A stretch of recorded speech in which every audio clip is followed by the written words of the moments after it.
जब से रूस और यूक्रेन का युद्ध छिड़ा है, चीन ने कुछ ज्यादा ही एडवेंचर शुरू कर दिए, बल्कि मिस एडवेंचर।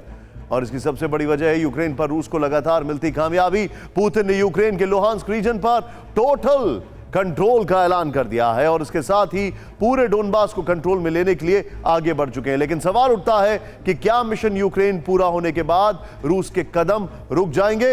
एक्सपर्ट्स बता रहे हैं कि यूक्रेन के बाद पुतिन के अगले टारगेट नेटो देश हो सकते हैं। पुतिन अब कहां-कहां हमले कर सकते हैं, इसका पूरा ब्लूप्रिंट आपको समझाते हैं। यूक्रेन वॉर को लेकर पुतिन के लिए अब तक की सबसे बड़ी खुशखबरी सामने आई।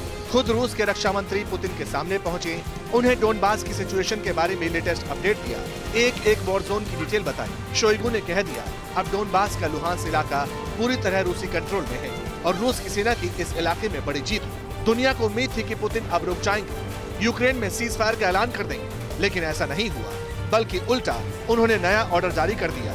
पुतिन ने कह दिया रूस की सेना रुकेगी नहीं, आगे बढ़ती रहेगी। लेकिन सवाल है पुतिन के लिए यूक्रेन से आगे क्या है? अगर रूस आगे के ऑपरेशंस के लिए रेडी है तो फिर नए टारगेट क्या होंगे? क्या ऐसा होगा कि पुतिन हर साल एक नई यूरोपियन कंट्री को निशाना बनाएंगे? सोचिए, रूस ने साल 2014 में क्रीमिया पर कब्जा किया था, तब दुनिया शांत थी। इसके बाद यूक्रेन का नंबर आया। अब भी अमेरिका समेत पश्चिमी मुल्क सीधे तौर पर रूस के साथ टकराव मोल नहीं लेना चाहते, सिर्फ यूक्रेन को हथियार मुहैया करा रहे हैं। यानी रूस के साथ सीधी टक्कर नहीं है। इसका मतलब रूस को आगे के लिए फ्री हैंड है और हो सकता है कि रूस के रडार पर आगे मोल्डोवा और बाल्टिक देशों जैसे छोटे यूरोपियन देश भी। वैसे ये बात कई बार खुद ज़ेलेंस्की दोहरा भी चुके हैं। हालांकि ज़ेलेंस्की जिस ट्रैक पर जा रहे हैं उसी ट्रैक पर रशियन मीडिया में डिबेट्स होती रही हैं। छोटे छोटे यूरोपीय देशों के बारे में रूसी मीडिया में लगातार बातें होती रहती हैं। रूस के सरकारी मीडिया में कहा जाता है कि पुतिन चाहे तो किसी भी वक्त बाल्टिक देशों को निशाना बना सकते हैं। हालांकि पुतिन के प्लान यूक्रेन के बाद अगला नंबर किसका होगा, इसे लेकर एक और इंडिकेशन सामने आ चुका है।